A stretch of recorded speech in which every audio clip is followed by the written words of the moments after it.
Hola amigos, ¿cómo están? Muy buenos días. Miércoles 15 de julio, como siempre a través de txsplus.com, Ciberlegal, a las 11:30 horas de Chile. A mitad de julio ya, tema complicado en Chile, estamos ahí con un aviso de tormentas, así que hay que cuidarse, sobre todo el fin de semana, 5 días de lluvia y en Santiago eso puede ser una catástrofe.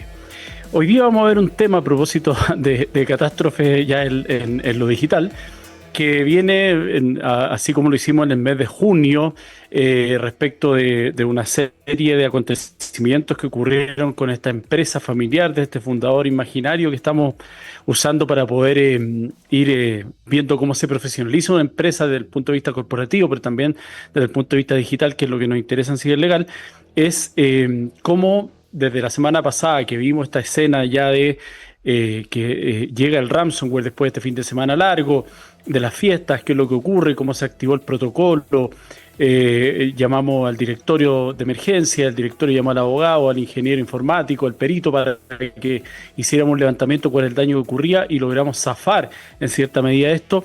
Siempre hay una segunda parte que puede ser tan terrible como la anterior y lo llamamos a este capítulo Tenemos tus datos 96 horas. ¿Por qué? Porque lo que ocurre generalmente es que efectivamente existe el ransomware, está encriptado en ese momento la información, teníamos urgencias, no solo emergencias, sino que urgencias, había un incendio ahí que era pagar las nóminas, era comienzo de mes, estaba el tema de la contabilidad, estaba el problema de los datos de los clientes, que puede ser el más grave en este caso, hay contratos y cláusulas que contemplan multas y garantías en el evento que incumplamos, por lo tanto esa era la primera emergencia, pero existe una segunda emergencia acá porque precisamente ocurre eso. ¿Qué pasa si no solamente criptaron los datos, sino que además robaron nuestros datos? Recuerden que cuando hablamos en ese momento respecto de qué es lo que estaba ocurriendo, dijimos, bueno, podemos salir jugando, como señala a propósito del Mundial en jerga futbolística. ¿Por qué? Porque teníamos un respaldo, había un protocolo de respaldo de la información y teníamos la información contable, la información de despacho, las facturas, teníamos todo ahí debidamente respaldado para por lo menos durante esas 24 horas, tal vez que podría haber demorado el reparar o salir de este incidente. Teníamos la información disponible, pero ¿qué pasa si en definitiva a nosotros nos robaron los datos? Es decir, no pagamos por el rescate en ese momento, tomamos la información, tomamos la recomendación, perdón, de los especialistas, el directorio se puso firme y logró salir ahí, no pagar en este caso el ransomware y se liberó a través de la especialidad en este caso que era el ingeniero informático. Entonces, pero ¿qué ocurre si de igual forma copiaron nuestros datos? Y aquí es cuando llega esta nota, tenemos sus datos, tienen 96 horas para pagar. Aquí el problema ocurre, y tengo datos duros, hay un informe de Sophos del año 2025, a propósito del capítulo de Chile, que señala que el 56% de las empresas atacadas pagó $675.000 en promedio. Aquí viene un problema porque lo vamos a ver a través del desarrollo del programa, lo dejo ahí un poco boteando antes de ir al corte y la canción, es que precisamente hay algo que es incómodo acá. Si estamos pagando un rescate, lo que estamos comprando en definitiva no es ese rescate en particular, lo que estamos pagando y asegurándonos es que va a haber un segundo ataque y vamos a tener que pagar segunda vez. ¿Por qué?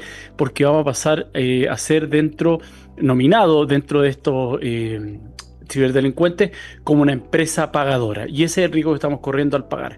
No es solamente porque eso tampoco nos asegura, yo siempre doy el ejemplo que alguna vez salió en las noticias y da vuelta ahí a veces como un meme, lo absurdo que alguien que compró droga y le vendieron un polvo cualquiera, no lo que ella había comprado, y fue a hacer la denuncia a Carabineros. El absurdo se explica por sí solo. Aquí es lo mismo, yo le estoy pagando a quien me está extorsionando porque vulneró mis datos, es decir, cometió un ilícito y además le voy a pagar. ¿Qué me asegura a mí, como empresa, como particular, de que mis datos van a ser borrados o que no van a ser propagados o que en definitiva va a liberar mi información? Ese es el problema en particular que ocurre. Así que a la vuelta de la canción vamos a seguir con este tema que se pone un tanto misterioso y eso es lo que buscamos también. Vamos con la primera canción, que es Moose, Time is Running Out. En las 96 horas están corriendo.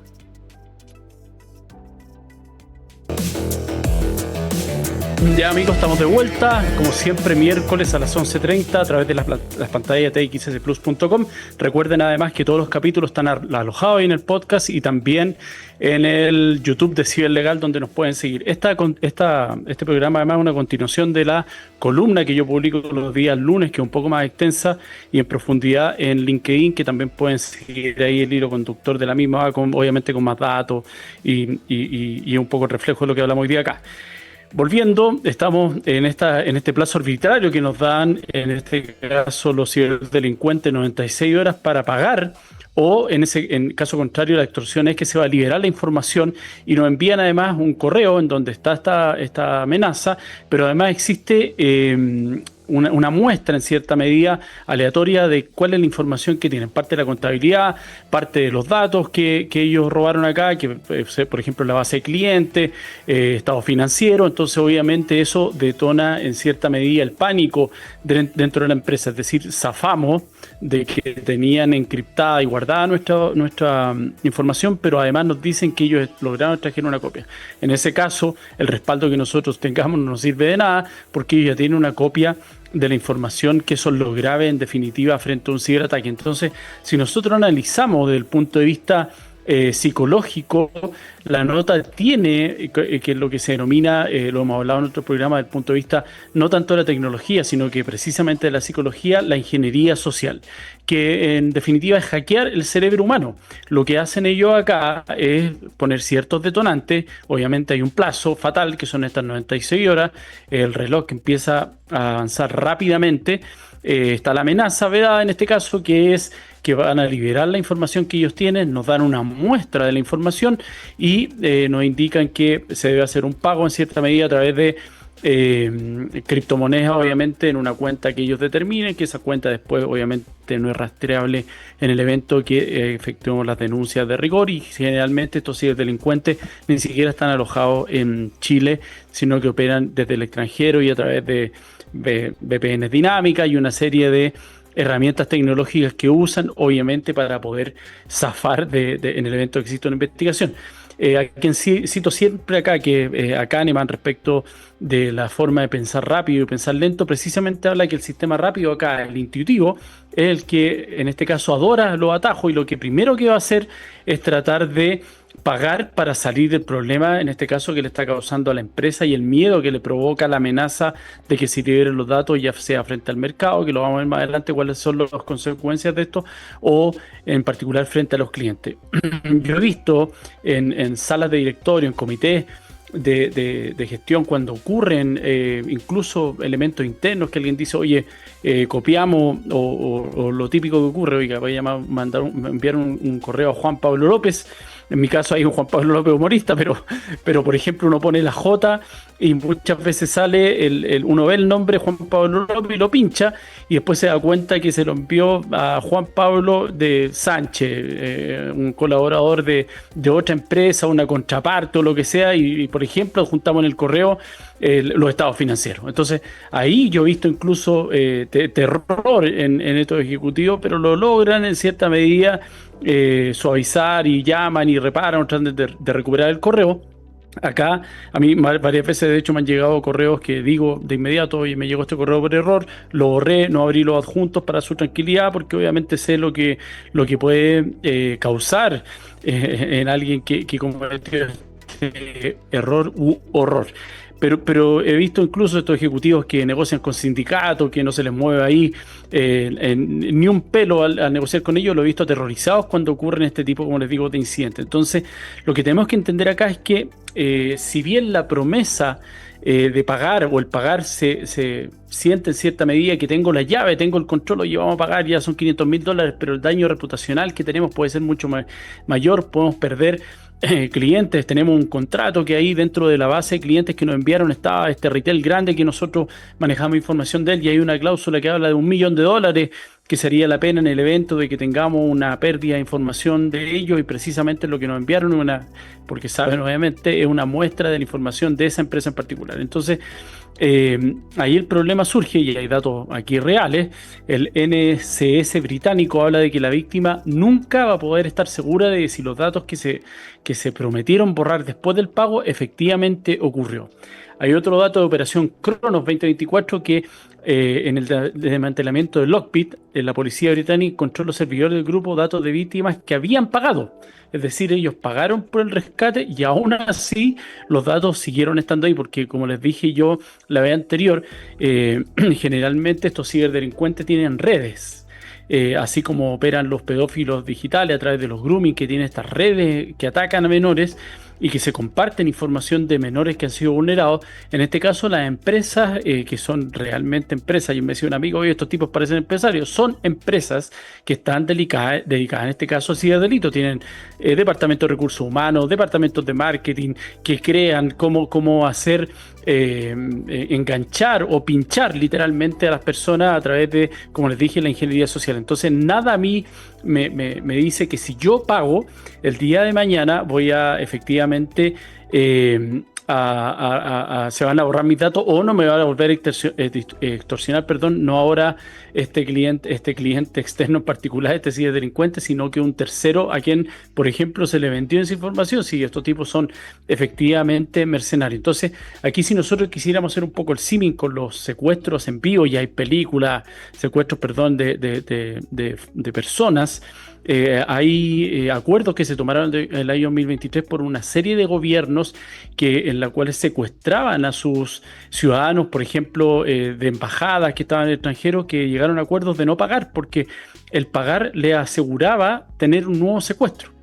Por cruel que suene, aquí estamos hablando de vía, en el caso que nos ocupa hoy día el programa estamos hablando de información, de documentos, pero cuando hablamos de vida, así incluso de grave es porque, como les digo, nada me asegura si estoy hablando con un mercenario, alguien que no tiene escrúpulos para cometer un ciberdelito, en este caso un ataque en contra de una persona física.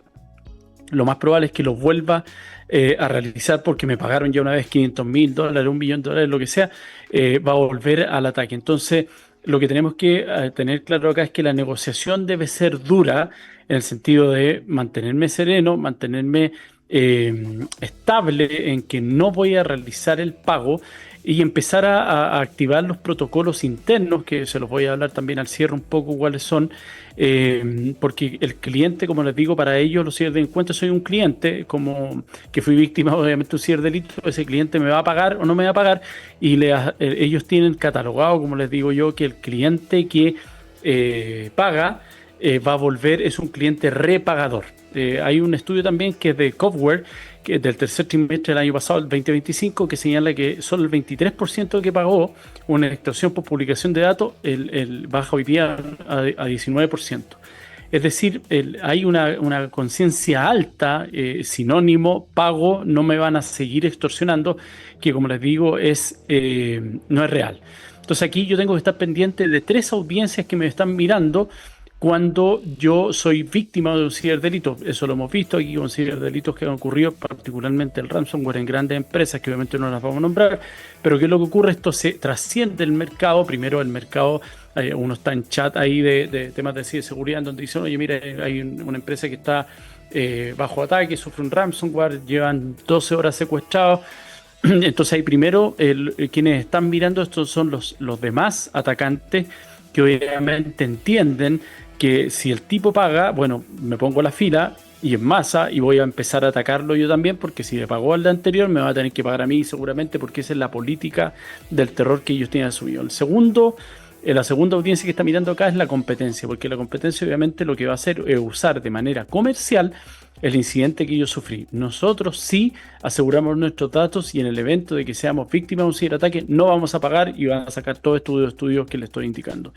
Y el tercero son los consumidores, porque como les dije anteriormente, si yo tengo mis datos, que es lo que ocurrió con un banco particular a propósito del Tren de Aragua en Chile, hubo una fuga masiva de clientes que salieron de ese banco por el temor a de que el Tren de Aragua estuviera infiltrado dentro de ese banco. Si yo como cliente veo que mis datos están expuestos, me empiezan a llegar correos que claramente tienen link y llamadas telefónicas, bueno, digo, mis datos probablemente se filtraron, cambio mis claves y voy a cortar los servicios de esa empresa en particular. ¿Por qué? Porque a través de ellos fui yo vulnerado. Entonces la decisión acá es no pagar, mantenerse firme, y les voy a dar algunas recomendaciones a la vuelta de, ya vamos al segundo corte con la canción de el gran Tom Petty, I Won't Back Down, es decir, no voy a dar pie atrás. Eso es la decisión correcta. Nos vemos a la vuelta. Estamos de vuelta ya para el tercer tramo final de Ciber Legal del día de hoy, miércoles 15 de julio. Mitad ya de julio se va a pasar volando, se nos va julio. Estamos hablando del tema de los datos. Robaron nuestros datos. Primero hicieron ransomware la semana pasada en el capítulo anterior. Hoy día tienen nuestros datos, 96 horas para pagar o liberarlos. Claramente, obviamente, un signo extorsivo. Y aquí, todo esto que hablamos previamente, ¿dónde se decide? Esto no es automático, no es una persona, no es el gerente de TI, no es el gerente general, sino que esto se necesita, obviamente, una sesión de urgencia. En el directorio está el abogado presente, está nuevamente el perito, está el gerente de TI, vemos cuáles son los datos y la información que está comprometida, y en esta decisión de urgencia, levantándola, se toma la decisión porque hay responsabilidades. En cuanto a la decisión, bueno, yo creo que hay que pagar. Bueno, usted dice, Juanito, director, que hay que pagar, esto lo vamos a documentar, cuáles son sus fundamentos. Recuerden que cuando hay un director que tiene cierta capacidad, y está ahí, por ejemplo, si el financiero el que opina, yo digo, mira, no tenemos plata para pagar esto, entonces si pagamos vamos a quedar en default con el pago a proveedores a 30 días, por lo tanto mi recomendación es no pagar. Bueno, él está hablando desde su expertise, que el financiero dice, si pagan, le advierto que podemos entrar incluso una cesación de pago. Entonces está bien, pero si yo como experto especialista en ciberseguridad y en datos digo, bueno, hay que pagar, yo creo que hay que pagar y nos da miedo y yo no me hago responsable, bueno, ahí la vara que tengo yo al momento de la medición desde el punto de vista del deber del artículo 41, en el caso de ley de Chile, la ley de sociedad anónima, es más alto porque me exige un conocimiento mayor. Se sube la vara en cuanto a la especialidad, por lo tanto no podría yo simplemente porque entré en pánico, en terror y no quiero tener ningún tipo de responsabilidad, dar esa explicación. Yo tengo que decir que sí o que no y fundamentar mi respuesta, y eso es lo importante acá, obviamente, de la decisión. Por lo tanto, ahí la decisión que tomemos, y aquí el fundador, nuevamente volvemos a esta historia del fundador que está un poco más tranquilo porque sabe que está discutiendo esto no con la familia el día domingo haciendo la sobremesa, es que claramente la decisión que sea que se tome, él entiende que está en este caso en manos de especialistas desde el punto de vista digital y desde el punto de vista corporativo. Entonces, volvemos un poco atrás, nos toca la sesión de directorio, escuchamos el programa, me han comentado algunos directores ahí, oye, llegué el lunes precisamente a realizar los pedidos que señalaste tú, porque me di cuenta que o se nos había pasado o estaba ahí durmiendo en un comité y no había sido encargado, y es importante reflotarlo. Entonces, primero hay que revisar la política de pago que tenemos en este caso y si está cubierto ese escenario, porque hemos generado protocolos, lo hablamos la vez anterior, con el mapa de riesgo, los datos, cuál es la información que yo manejo, cuál es la información sensible, tanto del cliente interno, que son los colaboradores, como de los externos. Hice el assignment de rigor, establecer el mapeo de riesgo, la mitigación. Bueno, si no está en este caso el pagar o no pagar después de un ransomware, tiene que indicarlo cuáles son las políticas y los pasos que vamos a seguir para poder realizarlo. Obviamente pedir cuál es el mapa que yo tengo de datos, qué es lo que tenemos nosotros, qué es lo que permanece, qué es lo que eliminamos, cuál es la política de eliminación. Recuerden que empieza la ley de protección de datos que va a exigir tener las políticas de eliminación cuando no tengo una causa o un motivo que me justifique tener almacenados datos de terceros, por ejemplo un contrato, una autorización expresa, eso tengo que tenerlo ahí respaldado. Y lo importante acá hoy, a propósito de que estamos en un medio de comunicación como este XS, que esto siempre se sabe, ¿ah? Entonces lo que yo debo tener es y eso es bueno prepararlo siempre en frío, tener cuál es la política, el borrador en definitiva de la comunicación en crisis, y quién va a ser el encargado designado para salir a hablar. Si alguien que se maneje en las cámaras, que tenga algún tipo de experticia en materia comunicacional, de marketing, que sea esa persona. Ustedes han visto muchas veces que sale ahí en un caso que un tipo que está sometido a un proceso, un político. Regularmente ocurre que después salen los psicólogos analizándolo. Oye, este tipo estaba mintiendo, mira cómo se vistió, estaba peinadito para el lado, la camisa perfecta, no movía las manos, las tenía puestas acá. Eso, por ejemplo, son cosas que se tienen que analizar. Y también muchas veces, si encontramos que nadie es, como dicen en Estados Unidos, a veces la mejor comunicación es simplemente no darla. sacar un comunicado por escrito, pero si podemos sacar un comunicado, un video que explique qué es lo que ocurrió, que los datos están salvaguardados y que se hizo la denuncia ante el Ministerio Público, que los abogados están trabajando en una querella, bueno, es una buena señal para el mercado porque le da tranquilidad, no solamente como le digo al cliente interno, porque el cliente interno, el colaborador, también se puede ver asustado por esto, sino que además puede ser incluso los clientes en este caso que digan, oye, el retail donde yo tengo tarjeta, donde tengo los medios de pago en mi teléfono, resulta que fue vulnerado y ahora tengo miedo de efectuar un pago porque no sé qué va a pasar, si me van a hacer descuentos, si me van a robar, etcétera. Entonces, eso es lo relevante y también obviamente analizar cuál es el presupuesto que yo tengo asignado en ciberseguridad en el evento de que solamente tengo una política de papel. Me ha tocado hacer levantamientos en empresas en donde me dice el TI que no tiene culpa alguna, sino porque él pensó que lo hacía de esa forma y dice, no, yo esta política de privacidad la saqué de un sitio X que no tenía nada que ver con el giro de la empresa en particular y la arreglé, la maquillé un poquitito para que quedara acorde a la nuestra, pero obviamente no es el caso. Si usted no sabe qué hacer, obviamente comuníquese con nosotros. En sí, es legal, podemos ayudarlo a hacer un levantamiento y que en definitiva quede protegido y frente a algún tipo de evento como este. Eso, como siempre, amigos, los voy a dejar invitados para que sigan nuestras redes. Juan Pablo López en LinkedIn, Juan Pablo Ciberlegal en Instagram. Ahí yo publico información que es interesante desde el punto de vista del directorio y la empresa en materia de seguridad digital.